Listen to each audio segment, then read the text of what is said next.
Hello and welcome to the program. I'm Anne Wawadu. Let's begin in Russia, where the country has accused Ukraine of attacking the Kremlin with drones overnight in a failed bid to kill President Vladimir Putin. There was no immediate comments from Ukrainian authorities on this statement from Moscow, the most dramatic accusation it has leveled against Kiev since invading its neighbor more than 14 months ago. The Kremlin said in a statement that 2 drones had been used in the alleged attack on Putin's residence in the walled Kremlin citadel, but had been disabled by electronic defenses. It said that Russia reserved the right to retaliate, a comment that suggested that Moscow might use the alleged incident to justify a further escalation in its war with Ukraine. The Kremlin says it regards these actions as the planned terrorist acts and an attempt on the president's life carried out on the eve of Victory Day, the May 9 parade. However, Russian officials have said that Putin was not injured and there was no material damage to the Kremlin buildings. Ukrainian authorities say Russia has launched another wave of drone attacks against multiple regions in Ukraine, including the capital. Ukraine's Air Force Command said that 21 out of 26 Iranian-made Shahed fired by Russia had been destroyed, with no casualty or extensive damage reported yet. Serhiy Popko, who's the head of Kiev City Military Administration, says that the capital was hit with these drones today for a third time in 6 days. And in the eastern Ukrainian part, another drone attack set fire to a building in the Dnipro-Trekos region. However, emergency services are now working to determine the impact of this attack. A large fire broke out in the early hours of today at an oil storage facility in southwestern Russia near a crucial bridge linking Russia's mainland with Crimea. In a Telegram post, the governor, Veniamin Kondratyev, said the blaze broke out in the village of Volna. The hamlet is close to the Crimean bridge over the Kerch Straits, which is a major artery for Russian forces as it links the mainland to the Crimean Peninsula that was annexed in 2014 from Ukraine. The incident came days after a drone strike set ablaze a Russian fuel storage facility in the Crimean port of Sevastopol over the weekend in what Moscow has called a Ukrainian attack. But Ukraine did not claim responsibility for this attack, in line with its standard practice during the conflict, which began in February last year. Over the weekend, Kiev's military said that undermining Russia's logistics formed part of preparations for a long-expected counteroffensive aided by fresh deliveries of more powerful Western weapons. The blasts derailed a train on Monday in Russia's region of Bryansk, bordering Ukraine. That's the second of such incidents in 2 days. Russian officials are saying that pro-Ukraine sabotage groups have made attacks there since the start of hostilities. But Russia has also stepped up attacks on Ukraine ahead of a counteroffensive expected by the latter, with nearly nightly waves of drones and missiles targeting Kiev and other areas over the past week. Meanwhile, the Kremlin has rejected a U.S. assessment of Russian military casualties in Ukraine as having been plucked from thin air and said that Washington had no way of obtaining the correct data. This is coming after the White House estimated that Russia's military had suffered 100,000 casualties in less than 5 months, including more than 20,000 people dead. Russia last publicly revealed its own tally of losses in the campaign back in September last year, when Defense Minister Sergei Shoigu said that 5,937 Russian soldiers had been killed in the conflict. The Kremlin also said that Germany's involvement in the Ukraine conflict was growing by the day, and that Berlin had no way of ensuring that weapons it had provided to Ukraine would not be used against Russian territory. For the Kremlin spokesman, Dmitry Peskov, he says the German-supplied weapons were already being used in the Donbas region, which Russia has declared its own, a step Ukraine and the West have dismissed as illegal. And for the Kremlin, it also said the window to extend the Black Sea grain deal was shrinking and that talks between the parties were continuing, but without any positive result. Russia has repeatedly indicated it is prepared to walk away from that deal on May the 18th, but that is if its demands to ease restrictions on its own agricultural exports are not addressed. Kremlin spokesman Dmitry Peskov told reporters that part of that deal concerning Russia's interest was not being implemented, but dialogue was continuing. Mr. Peskov also said that he was not able to say in what format, time, and place negotiations will continue after a Ukrainian source said that the parties to that deal will meet today. Turkish Defense Minister Hulusi Akar said the deputy defense ministers of Russia, Ukraine and Turkey will meet in Istanbul on Friday to discuss a deal that allows the exports of Ukrainian grains on the Black Sea. During the meeting, some issues starting with the grain initiative will be discussed. We agreed on deputy defense ministers to meet on the 5th of May and planned it. During the meeting, some issues between the relations of two countries, starting with the grain deal, will be discussed with our help and will be agreed upon. We hope for an extension of this grain deal with no problems. This initiative is very important for the countries in need of grains. It is very important for the regional peace and stability of the countries that are in need. We can say that both parties are looking warmly to an extension. We hope that this deal continues without any problems. And elsewhere, a Zimbabwean politician said that under the leadership of the United States, the Western countries continue to add fuel to the fire on the Ukraine crisis by sending weapons and equipment, providing personnel training and intelligence support, while China has always stood on the side of peace. In an interview with China Media Group, Super Madiwadzira, a member of Zimbabwe's National Assembly since 2013 and a former Minister of Information Communication Technology, called for a peaceful settlement of the conflict.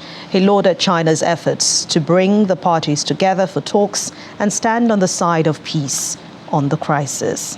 Well, I think basically to expose the role of the United States and the role of its European allies in the conflict in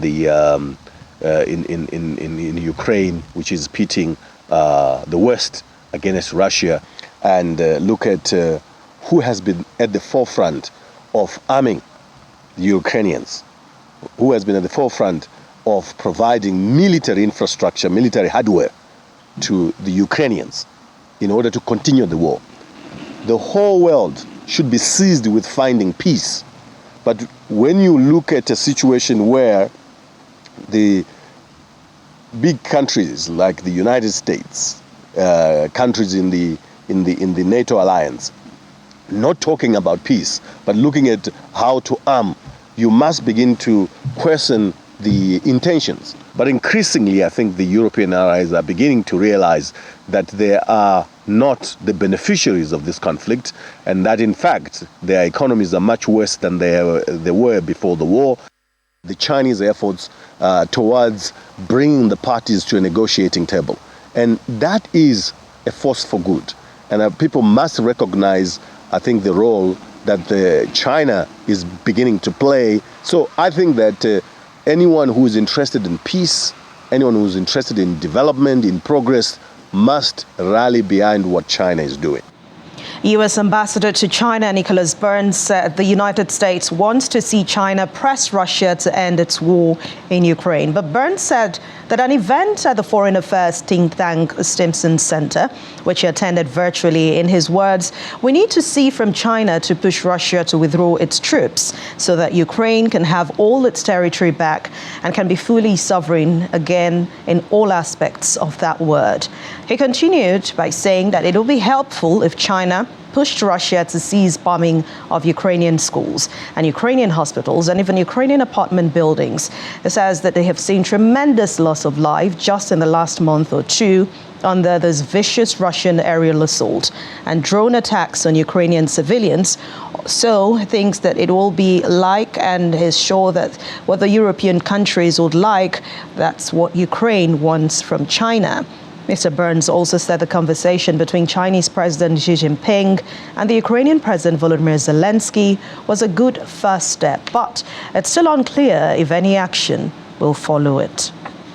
Meanwhile, Denmark's Defense Minister Troels Lund Poulsen has said the country will donate more funds to support Ukraine's military needs. The Nordic country's minister said that 1.7 billion Danish crowns will be donated to Kiev, and that's about $249.8 million. The minister also said that Denmark will reduce its military presence in Iraq starting in early 2024, and instead will focus on Baltic countries, offering NATO a battalion to defend the region. The battalion is expected to consist of between 700 and 1,200 soldiers. It is also expected to be deployed in Latvia between 4 and 6 months every year. The Minister of Defense said the rest of the year, the troops will remain in Denmark, ready to be deployed to the Baltic states in case of a crisis. Let's speak to VOA Anna Chernikova, who joins me now from Kiev to talk more about the Russian invasion of Ukraine. Hello, Anna. It's good to see you again. Good evening. What a day. I mean, Russia has accused Ukraine of attempting an overnight drone attack on the Kremlin. It says that it's aimed at killing President Vladimir Putin. Has there been any response from Ukrainian side as we speak on this matter? Just now, it was a response from President Zelensky, who was talking in Finland during his official visit, and he said that Ukraine did not organize any attacks on Kremlin, on President Putin, and he highlighted that anything like any judgment of Putin and Putin's actions should be done by the International Tribunal. He also mentioned that Ukraine has not enough weapons to. Ukraine is basically having the defense war and paying the most attention to the defense war, and do not have enough weapons to defend itself. Not even talking about attacking Kremlin or Moscow. So this was his comment on that, and previously it was another comment from Mr. Podolak, the advisor to the president to the head of the president office, and he also said that Ukraine has nothing to do with this attack.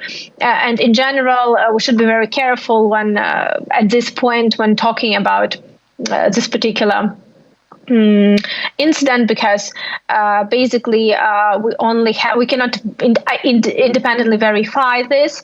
We only have footage from Russian official sources demonstrating certain drone being shot and explosion, but again, we don't have any images or footage of possible damages or anything like that. So it's really difficult at this point, and with the information we have to make any to get to any conclusions or to make any analysis of that. So, but at least we have official reaction from Ukraine, and as I already said, Ukraine denies it and denies its involvement. All right, but while Ukraine has denied involvement and Russia also reported this alleged attack on Mr. Putin's life, it also launched a new wave of drone attacks across Ukraine. Give us updates on that. It was another sleepless night in Ukraine, and particularly the city of Kyiv this time was targeted with dozens of drones. Tonight, according to Ukrainian official sources, at least 3 regions were affected by the attack, and for the moment we know that 21 drones were shut down out of 26. All drones in the Kyiv region and above the city of Kyiv were destroyed. No damages in the capital, but there are some damages in other areas, including some industrial facilities and petrol depot. Unfortunately, today during the day, starting from the 11 o'clock in the morning local time, it was a very bad shelling of the city of Kherson and Kherson region. Not drones, but just very active shelling. And for the moment, what we know is that 16 people were killed and 22 injured. The attack targeted civilian areas, train station, one of the only department store which is currently operating in the city of Kherson, and unfortunately. Unfortunately, the numbers could change because there are no final numbers, because it's just too many damages and too many hits in the city, in the region, and the citizens of Kherson are asked not, and Kherson region are asked not to leave their homes until tomorrow morning due to very high risks of this shelling. We know anything can happen when it comes to war, but do you think that Ukraine will attack a president directly, or were this just made-up stories by Russia? And what do you actually think from all that is going on with both countries?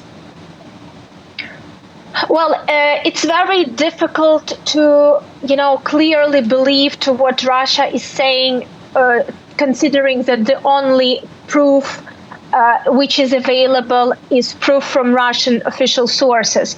And this is also what Mr. Blinken mentioned, that we should be careful making any,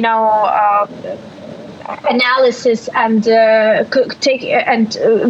getting to any conclusions, considering that there is no enough, official, no enough independent proofs and details on that. But unfortunately, it looks like that it could be something that Russia might use as, saying that, you see, we have to attack Ukrainian civilian areas as well, because Ukraine is attacking the capital of our country. So basically, this could be used,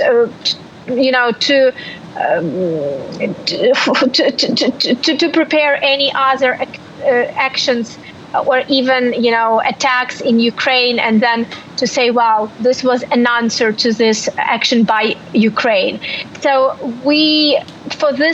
at this point, I don't want to give my personal analysis on this situation, because as everyone else, at this point, there is no enough proved information of this incident.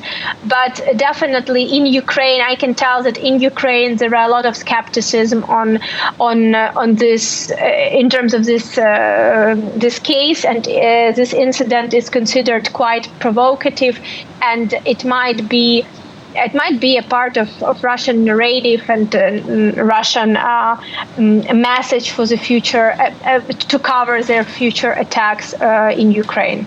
Well, we hope it doesn't get to retaliatory attacks in Ukraine by Russia. But thank you very much, Anna Chernikova from VOA. Thanks a lot for your contribution, as always, on The World Today.